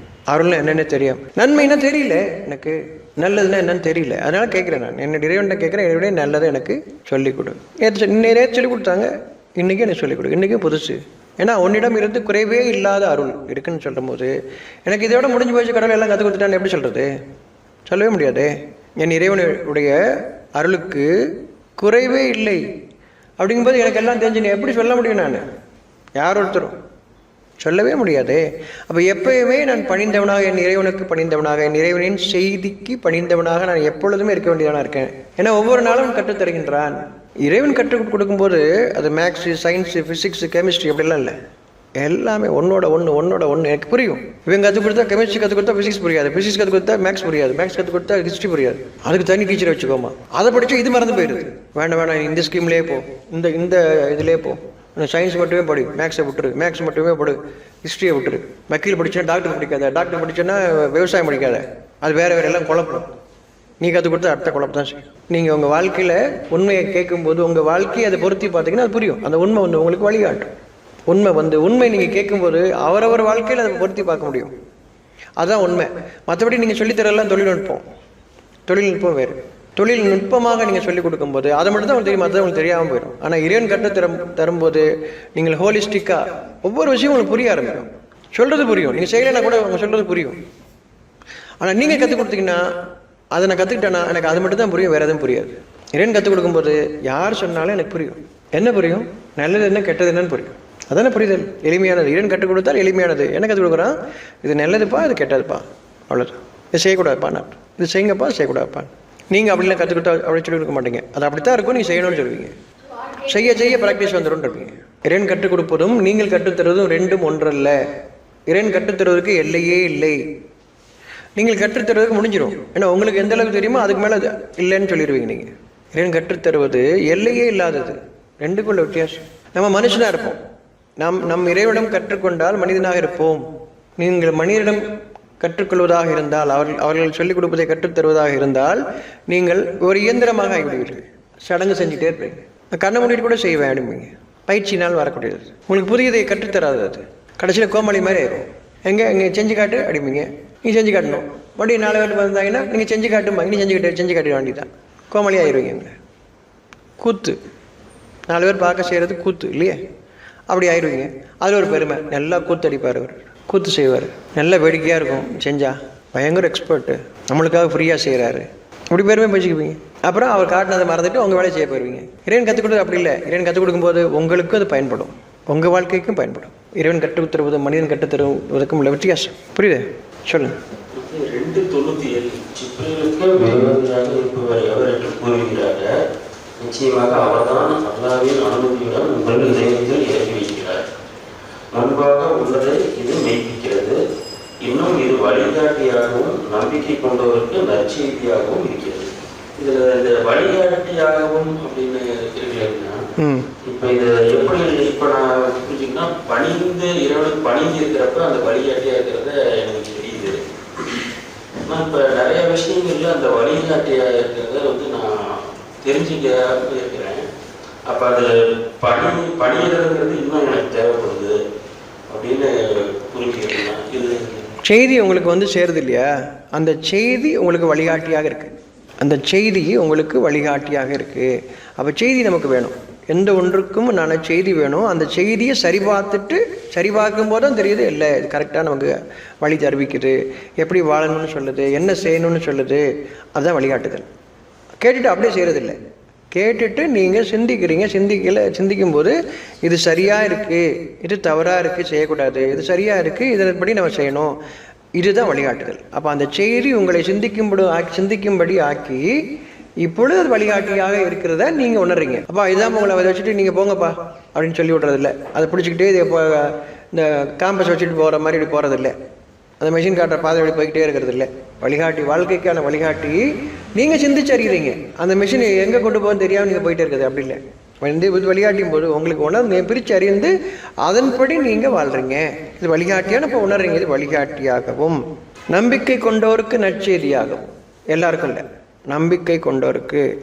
அப்படின்னா நேற்று வரை வந்தது என் இறைவன் தந்தது தான், எனக்கு அந்த அறிவு இருக்கவும் செய்கிறது. ஆனால் இன்று புதிய நாள், புதிய அனுபவம், புதிய காரியம், இதில் எனக்கு வழிகாட்டுவான், இந்த செய்தி எனக்கு வழிகாட்டுங்கிற அந்த நம்பிக்கை. நன்மையின் பாதையில் நான் வழிநடத்தப்படுவேன் நம்பிக்கை. நேற்று வரைக்கும் வழிநடத்தப்பட்டேன், ஏன்னா இந்த நொடிக்கு முன்னாடி வரைக்கும் வழிநடத்தப்பட்டேன். அடுத்த நொடிக்கு நான் வழிநடத்தப்படுவேன் அப்படின்ற மறைவான ஒன்றை நான் நம்பிக்கை கொள்கின்றேன். அதுக்குரிய சாட்சியம் இதற்கு முன்னர் வழிநடத்தி இருக்கிறது. அந்த சாட்சியத்தை கொண்டு இனியும் வழி நடத்தும். அப்படின்னா கண்ணை மூடிட்டு நான் பின்னாடி போறேன்னு அர்த்தம் இல்லை. சிந்தித்து நான் அதை ஏற்றுக்கொண்டேன் நேற்று வரையில், இன்றும் நான் சிந்தித்து ஏற்றுக்கொள்வேன், எனக்கு வழிகாட்டும். அந்த வழிகாட்டுதலை நான் சிந்தித்து அல்லது ஏற்றுக்கொண்டு நான் வழிபடுகின்றேன். இப்போ இதுதான் நம்பிக்கொண்டார்கள். அப்போ நான் நம்புறேன் எனக்கு இது நடக்கும். நேற்று வரையும் நான் விளையாட்டுச்சு என்னுடைய செய்தியில் நான் நல்லது கெட்டதை பிரித்து பார்த்து அது நல்லது செஞ்சுட்டு வர்றேன், எனக்கு தெளிவாக இருக்குது. அது மாதிரி பிரித்து காட்டினால நான் தவறு செஞ்சேன், அது எனக்கு வழி எடுத்துருக்கு, இதை நான் அறிகிறேன். இது அப்போ நான் நம்பிக்கை கொள்கிறேன். இது நல்லது சொல்லும்போது நல்லதாக இருக்குது. என் மனம் நல்லதை அறிவிக்கின்றது, என் மனம் உணர்வாக அறிவிக்கிறது, நான் நம்பிக்கை கொள்கிறேன். எதையோ நம்பிக்கை கொள்ள, கண்ணை முடிக்கிட்டு அவர் சொன்னதுனால நம்பிக்கை கொள்ள, யார் சொன்னதுனால நம்பிக்கை கொள்ள. என் மனம் அறிவிக்கின்றது இது நன்மை என்று, இது தீமை என்று, விலகிக்கொள், நன்மை ஏற்றுக்கொள், அதன்படி வாழ் என்று என் மனம் அறிவிக்கின்றது. அதை நான் நம்புகிறேன். இதுதான் நம்பிக்கை, தெளிவுடன் கூடிய நம்பிக்கை. இல்லை என்றால் அது மூட நம்பிக்கை. மூட நம்பிக்கைன்னா என்னன்னு தெரியல, மூடி இருக்குன்னு அர்த்தம். என்னன்னு தெரியல, அதை நான் நம்பிக்கிட்டு இருக்கேன்னு அர்த்தம். நல்லதாக அதான் தெரியல என்ன அர்த்தம், நல்லதாக கெட்டா எனக்கு தெரியல, அதான் மூட நம்பிக்கை. இது நல்லதாக கெட்டதாக தெரியுது, அதை நான் நம்பிக்கை கொள்கின்றேன். ரெண்டுக்குள்ள வித்தியாசம். அது நல்லது கெட்டது தெரியாமல் நீங்கள் நம்புறது, இது நல்லது கெட்டதுக்கு தெரிஞ்சு நல்லதை நீங்கள் நம்புறது, கெட்டதை விலகிறது. இந்த நம்பிக்கையும் அந்த நம்பிக்கையும் ஒன்றல்ல. புரியுதா? நம்பிக்கைக்கும் மூட நம்பிக்கைக்குள்ள வித்தியாசம். இது நம்பிக்கை கொண்டவருக்கு நற்செய்தியா இருக்கிற அந்த செய்தி தான் வழிகாட்டு. அப்ப செய்தி இது வழிகாட்டியாகும்னா அந்த செய்தி வழிகாட்டியாகவும் நம்பிக்கை கொண்டவருக்கு நற்செய்தியாகும். அந்த செய்தி தான் வழிகாட்டு. உதாரணத்துக்கு நீங்கள் ஒரு ஊருக்கு போகிறீங்க, சேலத்துக்கு போகிறீங்க, சேலம் போர்டு போட்டிருக்கு. சேலம்ங்கிற அந்த இது உங்களுக்கு ஒரு செய்தி அறிவிக்குது, நம்ம போக வேண்டிய இடம் அதுதான். அந்த செய்தியை பின்பற்றுறீங்க. அந்த போர்டு அந்த அரம்புக்குறி போட்டதை பார்த்து போகிறதில்ல, அது உங்களுக்கு ஒரு செய்தியை கொடுக்குது மனசில். அந்த செய்தியை பின்பற்றுறீங்க, வெறுமனே அதை பார்த்து அப்படியே போகிறதில்ல, ஒரு செய்தி அறிவிக்குது அந்த மனசில். அப்போ அவருக்கு வழிகாட்டும் போதும் இல்லையே இது மேற்கு திசையில் இருக்குது, இது கிழக்கு நோக்கி காட்டுது, அப்போ தப்பாக இருக்குது, நீங்கள் போர்டை பார்த்து அப்படியே போயிடல, சிந்தனை பண்ணுறீங்க. அப்போ செய்தியை பின்பற்றுறது என்னன்னு புரியுது. ஒரு எழுத்து அப்படியே பின்பற்றுறதில்லை, ஒரு சொன்னதை அப்படியே பின்பற்றுறதில்லை, சொல்வது சரியான பாதையை காட்டுற மாதிரி தெரியலேன்னு மனசு அறிவிக்குது. மனசு பிரித்தறிந்து நமக்கு அறிவிக்குது. எப்பொழுதுமே நம்மோடு இருக்கக்கூடிய மனம் நமக்கு பிரித்தறிந்து அறிவிக்கிறது. மூளையோ அவ்வளோ ஒரு ஆள் சொல்கிறான், நீ என்ன கேள்வி கேட்குறேன்னு சொல்லும். இப்போ போலீஸே சொல்கிறாரு, தப்பாக சொல்லுவார், இதெல்லாம் மூளை சொல்லிக் கொடுக்கும். ஏன்னா மூளையில் பதிவு பண்ணப்பட்டிருக்கு, போலீஸ் நல்லதான் பண்ணுவார், போலீஸ் நம்ம நண்பன் அப்படின்னு சொல்லியாச்சுன்னா அப்படி நம்பும். மனசு அப்படி இல்லை, இது தப்பாக இருக்கேன்னு கேட்கும். தப்புன்னு சொல்லும், அது மனசு சொல்லும், மூளை சொல்லாது. மூளைக்கு என்ன சொல்லி கொடுத்தோ அதை மட்டும் தான் திருப்பி அவங்களுக்கு சொல்லும். இதில் தான் இங்கே கன்ஃபியூஸ் ஆகிறீங்க.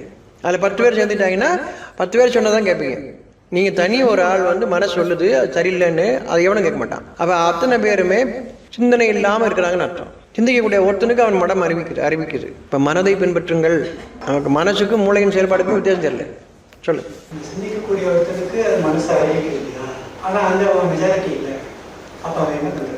கூட்டத்தோட சேராதீங்க, ஆடு மாடு மாதிரி யாராக இருந்தாலும் என்ன மாதிரி இருந்தால் நம்ம சொல்றது ஏற்றுக்கிறீங்கிறப்போ இது மனசால அறிவிக்கப்படுதுமா, கொஞ்சம் பொறுமையாக இருங்கிற நம்ம அந்த வார்த்தையை சொல்கிறப்போ அவங்க ஏற்றுக்க மாட்டேங்கிறாங்க. அப்போ கண்டிப்பாக இருங்க. அப்போ நீங்கள் உங்கள் பிள்ளைன்னு சொல்லிட்டு 40 வயசு இருக்கும், அந்த பிள்ளையை என் பிள்ளை தான் சொல்லிட்டு ஒன்றுமே தெரியாது என் பிள்ளைக்கு அப்படின்னு சொல்லிட்டு இருந்தீங்கன்னா, உங்கள் பிள்ளைக்கு தெரியாதுன்னா பேதை பெரும்பை இல்லையா, அது வரைக்கும் கூட சொல்லலாம். மங்கை ஆனதுக்கப்புறமும் இது என் பிள்ளைக்கு ஒன்றுமே தெரியாதுன்னு சொன்னீங்கன்னா அப்போ அது அடிபட்டு வரட்டும். சொன்னால் புரியலன்னா பட்டா புரியும்ல இல்லையா? நீங்கள் பட விட மாட்டேங்கிறீங்களே. நான் சொன்னால் தான் கேட்கணும், நான் உங்கள் அம்மா, நான் சொன்னால் கேட்கணும், அதில் ஒரு ஈகோ வரும். நான் சொன்னதை கேட்கல இல்லை, நீங்கள் பக்கம் மாட்டேங்க. முதல்ல கோழி குஞ்சு கூட பாருங்கள், வேதம் என்ன சொல்லுது? எடுத்து சொல்வது கடமை, கண்காணிப்பதல்லன்னு சொல்லுதா இல்லையா? இதை நீங்கள் படிக்காட்டி என்ன பண்ணுவீங்க? ஏண்டா நான் சொல்கிறேன் நீ கேட்க மாட்டியா அப்படின்னு சொல்லுவீங்க இல்லையா? அப்போ நீ சொன்னால் கேட்கணுமான்னு கேட்பாங்க. இது என்னைக்கு இந்த வாதம் என்னைக்கு முடியாது. அப்போ வேதம் எதுக்காக? வேதம் அது வழிகாட்டுது. அப்போ அது சொல்ல நம்பிக்கை கொண்டவருக்கு நற்செய்தியாகும். ஏன் சொல்றது புரியுதா? வேதம் தெளிவாக அறிவிக்கிறது, வழிகாட்டுகிறதுன்னு அர்த்தம். அறிவிக்கிறோம், வழிகாட்டுகிறதுன்னு அர்த்தம். நான் தப்பு பண்ணுவேன், எல்லாரும் தப்பு பண்றாங்கன்னு சொல்லுவேன். ஏன்னா நீங்க கண்காணிக்கிறதும் காரணமாக எடுத்து சொல்லுவதுதான் கடமை. இறைவன் அறிவிக்கின்றான், எடுத்து சொல்லுங்கள், நல்லதை எடுத்து சொல்லுங்க, கண்காணிக்காதீங்க. கெட்டதை நீங்க கண்காணிப்பீங்க இல்லையா? இன்சூரன்ஸ் போட சொல்லி விடாம தொந்தரவு பண்ணுவாங்க. டெய்லி ஃபோன் பண்ணி கேட்பாங்க, இது பண்ணிட்டீங்களா, அது பண்ணிட்டீங்களா. இன்சூரன்ஸ் போட்டாச்சு, உங்களுக்கு எதாவது பிரச்சனை, ஆளை பிடிக்கவே முடியாது. அவனை பிடிக்க ரூல்ஸ் இருக்கு. அதுக்கு முன்னாடி எந்த ரூல்ஸ் இல்லையே. நின்ன இடத்துல இருந்து காசு வாங்கினேன், நின்ன இடத்துல இருந்து செக் வாங்கினேன், ராத்திரி பகல் பார்க்கல, என்ன இடத்துல ஃபோன் பண்ணேன். இப்போ கூப்பிட்டா, ஏன் சார் இந்நேரத்தில் கூப்பிட்றீங்க அப்படின்னு, எங்களுக்கு ஃபேமிலி இருக்குல்ல சார் அப்படி. யார் சொன்ன இல்லைன்னு? ஏன்னா நீ என்னை கூப்பிடும்போது இதெல்லாம் பார்க்கவே இல்லையாப்பா, என்ன இருந்தாலும் வந்து நின்றுட்டு இருந்தேன் இல்லையா? நீ சொன்னதை திருப்பி கேட்டால் ரூல்ஸ் பேசுகிற. மூளை எப்படி வேலை செய்யன்றது. மனசு அப்படி இல்லை. மனசு இருந்துச்சுன்னா நீங்கள் பேச மாட்டீங்க. மனசு இல்லை நீங்கள், அதனால வாழ்க்கை கேடாக இருக்குது, கஷ்டங்கள் ஏன் வருது அப்படின்னா நீங்கள் மனிதனாக வாழவே இல்லை. ஒரு புது ட்ரெஸ் வாங்குறீங்க, ஒரு புதுசாக ஒன்று வாங்கிட்டு வரீங்க, மெதுவாக அப்படி காட்டுவீங்க, அந்த ஆட்டை கூட பிரிக்காமல் அப்படியே வச்சுருப்பீங்க. பல நாளுக்கு யூஸ் பண்ணிட்டீங்கன்னா அப்படி தூக்கி போடுவீங்க. இங்கேருந்து அப்படி தூக்கி போடுவீங்க. எந்த பொருளாக இருந்தால் முதல் நான் வாங்கின மெடல் அப்படி எல்லாருக்கும் அப்படி காட்டுவீங்க, ஃபோட்டோ எடுப்பீங்க. அது மாதிரி இன்னொரு மெடல் வந்துச்சுன்னா தூக்கி அப்படி போட்டுருவீங்க. அறிவு இதெல்லாம் நம்மளை செய்ய வைக்கிது. மதிப்பு கிடையாதுன்னு அர்த்தம். உங்களை புகழணும், அப்போ உங்களுக்கு இது போதையாக போகும். திருப்பி நிறையா வாங்கணும்னு ஓடிக்கிட்டே இருப்பீங்க. அது எல்லாம் குமிஞ்சிடும். இப்போ அதை மதிக்க கூட மாட்டீங்க. நீங்கள் அதை மதிக்கவே மாட்டீங்க. நீங்கள் எங்கே போனாலும் நான் நிறைய மெடல் வாங்கியிருக்கேன் சொன்னா தான் உங்களை மதிப்பாங்களே. மதிக்க மாட்டாங்க. உனக்கு மதிப்பே கிடையாது. நீ வாங்கின மெடலுக்கு தான் மதிப்பு. உனக்கு மதிப்பு கிடையாது. நீ உட்காந்து சேருக்கு தான் மதிப்பு. அவன் சொல்லும் போது இந்த சேருக்கு எவ்வளோ மதிப்பு தெரியுமா அப்படின்னு. அதாவது உனக்கு ஒரு மதிப்பும் கிடையாது. நீ சீஃப் மினிஸ்டர் ஆகலாம், பிரைம் மினிஸ்டர் ஆகலாம், அந்த சேருக்கு தான் மதிப்பு, உனக்கு மதிப்பு கிடையாது. அவன் அப்படியே சொல்லுவான், நம்மளும் சிரிச்சிட்டே இருப்போம். நான் தான் அந்த சேரில் உட்காந்துருக்கேன். நாளைக்கு ஒன்று வெளியே அனுப்பிச்சிடுவாங்களே. மனிதனை மதியுங்கள், உங்களோடு வாழும் மனிதனை மதியுங்கள். மனசு இருந்தால் நீங்கள் மதிப்பீங்க, மனுஷனை மதிப்பீங்க. நீங்கள் மனசு இல்லைன்னா மனுஷனை மதிக்க மாட்டீங்க. உங்களுக்கு திமிரு மட்டும்தான் இருக்கும். அதையே பெருமையாக பேசுவீங்க. அது உங்களை அழிவுக்கு அதுவே போதுமானது, வேற யாரும் தேவையில்லை. நல்லா வாழ்ந்தாரு, நல்லா இருந்தாரு, அவரோட அதிகாரத்தில் இருக்கும் போதெல்லாம் எங்கே போச்சு, ஏன் போச்சு? சரி, அடுத்து நீ பார்க்குறீல்ல, நீ அதை அப்படி இருக்கியா, நீ அதுதான் திருப்பம் செய்கிற. அவர்கள் போதையில் இருக்கிறார்கள், போதையில் இருக்கிறவங்க பின்பற்றது நமக்கு போதையாக இருக்குது. நம்ம தெளிவாக இல்லை, பக்குவம் அடையில, பக்குவடையதுக்கான புத்தகத்தை பற்றி யாரும் பேசலை. இவன் நல்லா பேசுகிறாங்க எதை வச்சுட்டு அப்படி பேசுகிறாங்கன்னு சிந்திக்கிறது இல்லை. நம்ம எதன் அடிப்படையில் இவர்கள் பேசுவது சரி, அதை நான் சரிபார்ப்பதற்கு ஒரு அளவுகோல் வேண்டும். அதான அறிவியல்னு சொல்கிறீங்க நீங்கள். இதை நான் ப்ரூவ் பண்ணுறதுக்கு எனக்கு ஒரு சான்று வேணும்ல, சயின்ஸ்னா ப்ரூவ் பண்ணணும் அப்படின்றீங்களே. அப்போ இவன் வாழ்க்கையில் இருக்கிற எல்லா விஷயத்துக்கும் எனக்கு சான்று வேணும் இல்லை. இவன் உண்மை பேசுகிறான், அதுக்கு சான்று என்ன? அந்த உண்மையை நான் எங்கே கொண்டு சரிபார்ப்பது? அதுக்கு தான் வேதம், புத்தகம், மறை. அது நமக்கு வழிகாட்டுகிறது. அந்த புத்தகம் நமக்கு வழிகாட்டுகிறது, அனைவருக்கும் வழிகாட்டும். யாருக்கு? இப்பொழுது சத்தியத்தின் மீது நம்பிக்கை கொண்டவருக்கு அது வழிகாட்டுகிறது, நற்செய்தியாக இருக்கிறது. நம்பிக்கை கொண்டவருக்கு நற்செய்தியாக இருக்கிறது. அப்போ நல்லது வேணுங்கிற நான் இறைவன்கிட்ட கேட்குறேன், எனக்கு நல்லது தெரியல. இதுதான் பணிவு. நீங்கள் ஒன்றை கற்றுக்கொள்வதற்கான அடிப்படை பணிவு. எனக்கு தெரியலன்னு சொல்லுங்க. நல்லது எனக்கு என்னன்னு தெரியலங்கிறது சிரிப்பான விஷயம் இல்லை. நீங்கள் ஏற்றுக்கிறீங்க, எனக்கு தெரியல அப்படின்றீங்க, நல்லது தெரியல. இப்போ உங்களுக்கு நீங்கள் படிப்பதற்கான குவாலிஃபிகேஷன் உங்களுக்கு வந்துச்சு. தெரியலன்னு சொல்லும்போது தான் உங்களுக்கு குவாலிஃபிகேஷன். குழந்தை ஏன் போக மாட்டேங்குது ஸ்கூலுக்கு? அது குவாலிஃபிகேஷனே தெரியலன்னு சொல்லி படிக்க போகணும். இதுக்கு தெரியுது, அங்கே போனால் அடிப்பாங்கன்னு தெரியுது, அங்கே போனால் நினைச்சதில் நினைச்சு செய்ய முடியாதுன்னு தெரியுது, அதனால போக மாட்டேங்குது. அது குவாலிஃபை இல்லைன்னு தெரியுது அதுக்கு, அதனால போக மாட்டேங்குது. அதே குழந்தைக்கு நீங்கள் கற்றுக் கொடுங்க, செய்கிறதுக்காக சில சொல்லிக் கொடுங்க, செய்யும். அதை அப்பா அம்மா சொல்லி தரணும். இப்போ என்னென்னா, என்னை அப்பா அம்மா விட்டு பிரிச்சுட்டாங்க, பிள்ளைங்களை பிரிச்சுட்டாங்க. அப்புறம் கணவன் மனைவி 2 பேரும் வேலை செய்யணும்னு சொல்லி 2 பேரும் பிரிச்சுட்டாங்க. மொத்தத்தையும் எல்லாத்தையும் பிரிச்சுட்டான். நம்மளும் அதுக்கு உடன்படுறோம். நமக்கு எது கண்ணை மறைக்குது? மனைவியும் இப்போ பணம் 4 லட்சம் கொண்டு வராங்க, கணவனும் 4 லட்சம் கொண்டு வர்றான், பிள்ளையும் வேறு சம்பாதிக்கணும், எல்லாம் சந்தோஷம். எல்லாம் சேர்த்து என்ன செய்ய போகிறீங்க? நேரமே இல்லை, நேரமே கிடையாது எங்களுக்கு. இதெல்லாம் கேட்க நல்லா இருக்கும், பணம் இருந்தால் தான். எதுக்கு வெளியே போகிற? பணம் இருந்தால் சேர்ந்து வாழும்போது ஒருத்தர் புரிஞ்சுட்டு வர்றீங்க. அப்புறம் கடைசியில் என் பிள்ளை அங்கே இருக்கு, வந்து பார்க்கவே இல்லை. ஏன் 4 லட்சம் தான் இருக்குல்ல, சேர்த்து குட்டி போட்டு இப்போ நிறைய லட்சமாக ஆயிருக்குல்ல. இப்போ எல்லா இடத்துலையும் போட்டு வச்சுருக்கீங்க, கண்ணுக்கு தெரியாத இடத்துல கூட போட்டு வச்சுருக்கீங்க. அங்கே மூச்சுவல்ன்றீங்க, இங்கே ஷேருன்றீங்க, நீங்கள் என்ன போட்டான்னு யாருக்கும் தெரிய வேண்டாம் வச்சுருக்கீங்க. பிள்ளைக்குன்னு சம்பாதிக்கிறேன்னு சொல்கிறீங்க, ஆனால் எங்கே போட்டு வச்சுங்க எவனுக்குமே தெரியாது. எங்கள் அப்பா எங்கே எல்லாம் போட்டு எனக்கு தெரியல அப்படின்றான். என்ன பண்ணிட்டு இருக்கோம் நம்ம? மனசு இல்லை, மனசு தான் வழிகாட்டும் நமக்கு. மூளை வழிகாட்டாது, மூளை சொல்லப்படியெல்லாம் போகும். மூளைக்கு ஒரு செல்வந்தரோ செல்வாக்கு மிக்கவரோ அதிகாரத்திலோ சொன்னால் கேட்கும் மூளை. அவன் எவ்வளோ பெரிய ஆள், அவன் சொன்னால் கேட்கலாமா? அப்படிதான் சொல்லும் மூளை. மனசு அப்படி நல்லது சொல்லலாம் கெட்ட சொல்லலாம் யோசிக்கும், நல்லதை ஏற்றுக்கும். நீங்கள் தான் மனசுப்படி வாழவே கூடாது. மனுஷன் தான் நீங்கள் வாழக்கூடாதுன்னு அர்த்தம். எந்திர மாதிரி வாழணும்.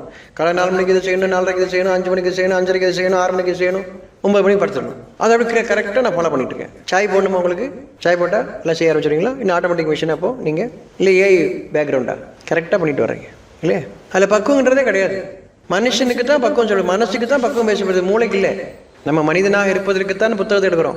யார் எந்த நல்லது சொன்னாலும் அவர் எங்கிருந்து சொல்கிறாரு எனக்கு தெரியணும், அதை நான் சரி பார்க்கணும். இல்லைன்னா ஏதாவது சொல்லிட்டு எனக்கு இறைவன் நேரடியாக சொல்லி கொடுத்தான்னு சொல்லிடுவார். சரியா? நான் அவதாரம் சொல்லிடுவார், நான் தேர்ந்தெடுக்கப்பட்டவன்னு சொல்லிடுவார். அப்போ நாங்கள்லாம் நீங்கள் தேர்ந்தெடுக்கப்பட்டீங்க ரைட்டு, நான் நீ தரித்திரன், வாழ்வதற்கு தகுதியற்றவன், அப்போ ஒன்று என்ன வேணால் செய்யலாம் அப்படின்னு அவன் சொல்லி தரதான் நம்மளும் கேட்டுக்கிறோம். ஆமாம் ஆமாம் கரெக்ட் தான், அவர் சொல்கிறது ரைட் தான். ஏன் புத்தகம் படிக்கிறோம் அப்படின்னா, என்னை மனிதனாக நிலைநிறுத்துகிறது, அறிவிக்கிறது. மனுஷன்னா பணியோடு இருப்பான், திமிர் இருக்காது. இவன் மனுஷன்னா திமிர் இருக்கணும்டா. அது ஊரை வேறு ஏற்றுக்கிறான். மதுரைக்காரனா ஒரு திமிரு, மெட்ராஸ்காரனா ஒரு திமிரு இல்லையா? சேலத்துக்கு திமிர் இருக்கா, தனி திமிர் இருக்கா? அப்படி ஒவ்வொருத்தரும் அதில் ஒரு பெருமை. எங்கள் ஊரில் அதுதான் உணர்ச்சியில் ஆக்குறாங்க, நான் மனுஷன் இல்லைங்கிறத அறிவிக்கிறாங்க, நம்ம சந்தோஷமாக ஏற்றுக்கிறோம். அந்த பெருமை நம்மளுக்கு அப்படி ஒரு போதையை தருது. என் மொழி என் இனம் அப்படின்னு சொன்னால் ஒரு போதை உங்களுக்கு. ஏன் மனுஷன் ஏன் பார்க்க மாட்டேங்கிறீங்க? அவன் வேறு இனமாகவே இருக்கட்டும், வேறு மொழி பேசுகிறவனா இருக்கட்டும், ஏன் மனுஷன்னு பாருங்களேன், அவனும் தன்னை மனுஷன்னு பார்க்கட்டும். அப்போ ஒருத்தர் கெடுதி செய்ய மாட்டீங்களே. எங்கே இருந்தாலும், எந்த நாட்டில், எந்த இடத்தில், எந்த இடத்துல இருந்தாலும், என்ன மாதிரி நிலையில் நீங்கள் இருந்தாலும், ஒரு மனுஷனுக்கு நீங்கள் கெடுதி செய்ய மாட்டீங்களே. அது அந்த குணம்லாம் வளரணும். நம்ம எல்லாருக்கும் தனியே அவருக்கு ஒரு குணம் உண்டு. அதனால் எல்லாருக்கும் தான் தனியாக குணம் இருக்குது. இவருக்கு மட்டும் தான் தனியாக குணமா? எல்லாருக்கும் தனி குணம் இருக்குது. அவன் வீட்டில் பிள்ளையை தூக்கி போட்டு மீச்சிட்டு இருக்கிறான், கொஞ்சிக்கிட்டு இருக்கீங்க இல்லையா? அதில் என்ன பிரித்து காட்டுறாங்க அப்படின்னா, பிரிவினை ஏற்படுத்துகிறாங்க அப்படின்னா, நீ அவனை ஏற்றுக்கக்கூடாதுன்னு அதை பிரித்து நம்மளை பிரித்து ஆள்றாங்க. அவர்களே அடையாளம் காணணும். மனுஷனு நம்ம பார்க்குறதுக்கு சொல்லித்தரோம், அவன் வேறேன்னு சொல்லித்தரதும் டிஃப்ரென்ஸிங் ஆச்சு. ரெண்டுமே வேறு. நம்மளை பிரிக்கிறாங்க, நமக்குள்ளே பகை உண்டாக்குறாங்களா, நமக்குள்ளே இணக்கத்தை. அவன் நம்மளை போல மனுஷன், ஆனால் வேறொரு வழிமுறையில் இருக்கிறான், வேறொரு நாட்டில் இருக்கிறான், இல்லை வேறொரு மொழி பேசுகிறான், ஆனால் நம்மளை போல மனுஷன். அதை கற்றுக் கொடுக்குறீங்களா? அவன் வேற, நீ வேற அப்படின்னு உங்களுக்குள்ள உயர்வு அளவு பிரிவினை உண்டாக்குறானா? அதை புரியுங்க, இதை புரிஞ்சுக்கோங்க. யார் ஒருத்தரையும் இதெல்லாம் நமக்கு அறிவிப்பது தான் வேதம். வேதம் இதை அறிவிக்கிறது, பெருமை பேசுவதில்லை. வேதத்தில் எந்த பெருமையும் பேசப்படல. இந்த மனிதன் இவ்வளவு சிறப்பு மிக்கவன் அப்படிலாம் எங்குமே வேதத்தில் பேசப்படல. வேதம் அப்படி யாரை பற்றி, மனிதனை பற்றி பேசுகிறது, ஒரு மனிதனுடைய குணங்களாக பேசுகிறது. ஏதோ ஒரு மனிதனை உயர்த்தி பேசவில்லை, ஏதோ ஒரு மனிதனை தாழ்த்தி பேசவில்லை. வேதம் மனிதனுடைய குணத்தை பற்றி பேசுகிறது, மனிதத்தன்மையற்ற செயலை பற்றி பேசுகிறது. யார் ஒருவரையும் உயர்த்தவில்லை வேதம். யார் கதையும் பெருசா பேசல, யார் கதையும் தாழ்த்தியும் பேசல. எது மனிதத்தன்மை எது மனிதத்தன்மை அல்லன்னு மட்டும் தான் பேசுது வேதம். அந்த அர்த்தத்துக்கு நீங்க வந்தா மட்டும்தான் இது பொதுமறை, மனித சமுதாயத்துக்கானது. அதனால தெளிவாக அறிவிக்குது, நம்பிக்கை கொண்டவருக்கு இது நற்செய்தின்னு அறிவிக்குது. ஒவ்வொரு வரியும் வீணாக அங்கே இல்லை, ஒவ்வொரு வார்த்தையும் வீணாக இல்லை, அதில் மறை பொருள் இருக்கிறது. சொல்லுங்க. பெண்கள் உங்களிடம் வந்து ஏன் அந்த பெண்கள், ஏன்னா எல்லாமே பொதுவாக சொல்லப்படுறது. இப்போ நீங்கள் சொன்னபடி பார்த்தா அடுத்தடுத்த வரியை படிக்கும்போது உங்களுக்கு புரியும். பெண்கள், நம்பிக்கை கொண்ட பெண்கள், பெண்டியர், நம்பிக்கை கொண்ட பெண்கள் உங்களிடம் வந்து, நம்பிக்கை கொண்ட பெண்கள் உங்களிடம் வந்து இறை செய்திக்கு எப்பொருளையும் இணை வைப்பதில்லை என்றும், திருடுவதில்லை என்றும், விபச்சாரம் செய்வதில்லை என்றும், தங்கள் பிள்ளைகளை கொல்வதில்லை என்றும், தங்கள் கைகளுக்கும் தங்கள் கால்களுக்கும் இடையில் எதனை அவர்கள் கற்பனை செய்கிறாரோ அத்தகைய அவதூற்றை இட்டு கட்டி கொண்டு வருவதில்லை என்றும், நன்மையானதில் உமக்கு மாறு செய்வதில்லை என்றும் அவர்களிடம் வாக்குறுதி செய்தால் அவருடைய வாக்குறுதியை ஏற்றுக்கொள்வீராகன்னு சொல்கிறார். அப்போது இதெல்லாம் அவங்க சொல்லும்போது அதை ஏற்றுக்கொள்ள, அந்த நம்பிக்கை கொண்ட பெண்களுக்கு அடையாளமாக வரிசை சொல்லிகிட்டே வர்றாங்க. அது அவங்க சொல்கிறது அப்படியே, வேற ஒருத்தவங்க இல்லை, அவங்களே அதுக்கு சொல்கிறாங்களா, புரிஞ்சு சொல்கிறாங்களா? நீங்கள் உண்மையை சொல்லும்போது, உண்மையை மறைச்சு சொல்லும்போது பார்க்கும்போது தெரியும். நீங்கள் உணர்வு பெற்றவர்களாக இருந்தால் தெரியும் உங்களுக்கு. நீங்கள் உணர்வு பெற்றவர்களாக இருந்தால் ஒருவன் பேசும்பொழுது அவன் உண்மை பேசுகின்றானா பொய் பேசுகின்றானா உங்களுக்கு புரியும். இதுக்கு ப்ரூஃப் கொண்டு வரலாம், ப்ரூஃப்லாம் கொண்டு வர முடியாது.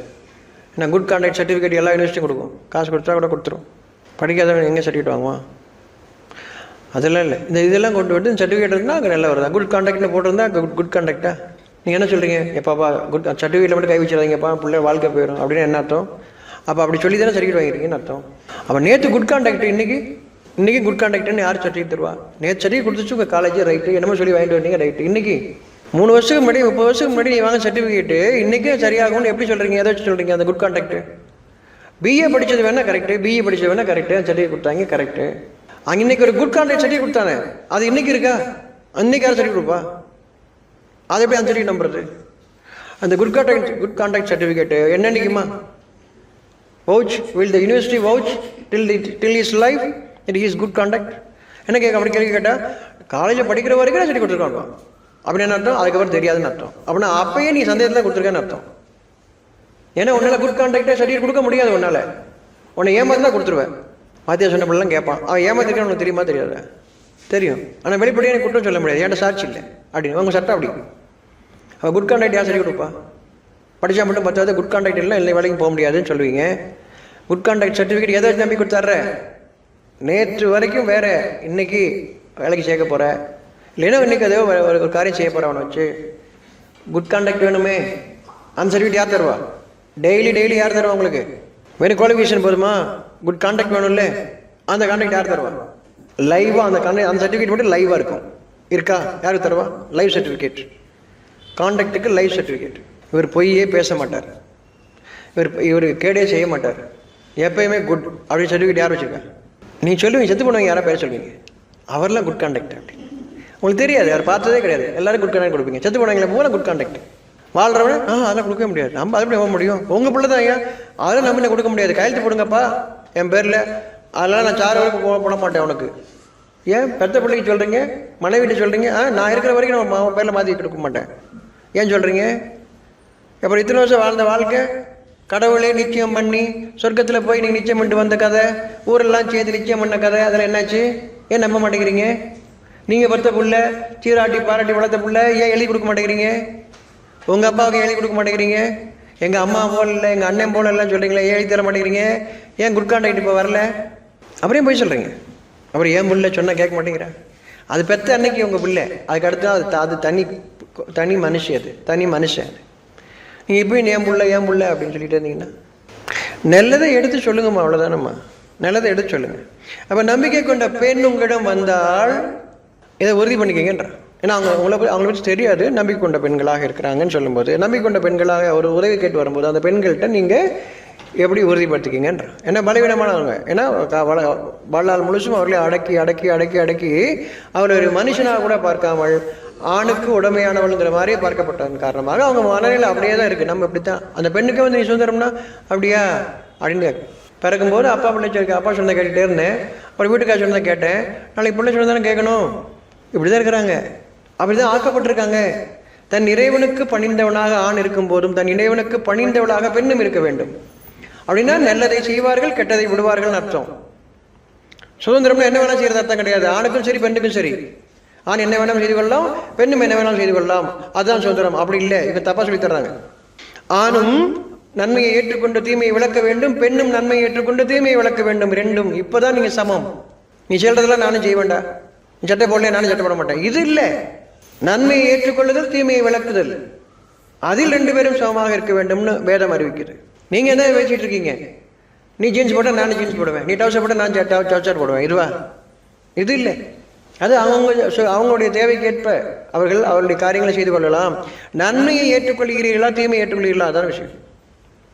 அதுதான் வேதம் அறிகிறது. அப்போ நம்பிக்கை கொண்ட பெண்கள் என்று சொல்லி வரும் பொழுது அப்படின்னு சொல்றேன். ஏன்னா அவர்கள் இவ்வளவு காலமாக அப்படி இருக்கிறாங்க, அதை நீங்க உறுதிப்படுத்துங்க. அந்த பெண் உறுதியாக அவ தெளிவு பெற்ற பெண்ணாக இருக்கிறாங்க அர்த்தம். நம்பிக்கை கொண்டவன யாரு? மூட நம்பிக்கை பெற்றவங்க இல்லை. தெளிவோட யார் சொன்னாலும், கணவன் சொன்னாலும், தந்தை சொன்னாலும், மகன் சொன்னாலும், நண்பர்கள் சொன்னாலும், நண்பிகள் சொன்னாலும், அம்மா சொன்னாலும் சரி, அதை சிந்தித்து செயல்படக்கூடிய பெண்ணுன்னு அர்த்தம். நம்பிக்கை கொண்டவர்னா பெண்ணுன்னு மொட்டை எடுத்துக்கிட்டீங்கன்னா நமக்கு ஏன் அப்படி போட்டிருக்காங்கன்னு கேள்வி வந்துடுது. நம்பிக்கை கொண்ட பெண் அப்படின்னா சிந்தித்து செயல்படக்கூடியவள்னு அர்த்தம். அவங்க தான் நம்பிக்கை கொண்ட பெண். நான் தினம் கோயிலுக்கு போறேன், மசூதிக்கு போறேன், சர்ச்சுக்கு போறேன், நான் நம்பிக்கை கொண்ட பெண் அப்படி கிடையாது. பிரச்சனை அவங்களுக்கு தானம்மா. அதனால அவன் சொல்றான், யார் பாதிக்கப்பட்டிருக்கீங்களோ அதுல இருந்து விடுபடுவதற்கான வழி தானே வேதம். பாதிக்கப்பட்டவர்கள் யாராக இருந்தாலும் ஏன் அப்படி சொல்றான்? பெண்களுக்கும் குழந்தைகளுக்கும் பலவீனமானவர்களுக்கும் உதவி செய்ய நீங்கள் ஏன் முன்வரவில்லைன்னு ஏன் கேட்கிறான்? ஏன் ஆண்களுக்குன்னு சொல்ல? அப்ப பலவீனமாக அவங்க இருக்கிறாங்க, ஆக்கி வச்சிருக்கீங்க, அவங்களுக்கு உதவி செய்ய நீங்க ஏன் வரலன்னு கேட்கிறான். அப்போ யார் வரல? ஆண் மட்டும் வரல, பெண்களும் ஏன் வரவில்லைன்னு அர்த்தம். நம்பிக்கை உள்ள பெண்களும் ஏன் வரவில்லைன்னு அர்த்தம். நம்பிக்கை கொண்டும் போது நன்மை தீமை பிரித்து பார்க்கக்கூடியவன் அர்த்தம். ஆணும் பெண்ணும் சரி. வெறும் பெண்கள் கிடையாது. வெறும் பெண்கள்னா அர்த்தமற்றதா போயிடும். நம்பிக்கை கொண்ட பெண்கள் சொல்லும்போது சிந்தித்து பார்க்கக்கூடிய பெண் அர்த்தம்.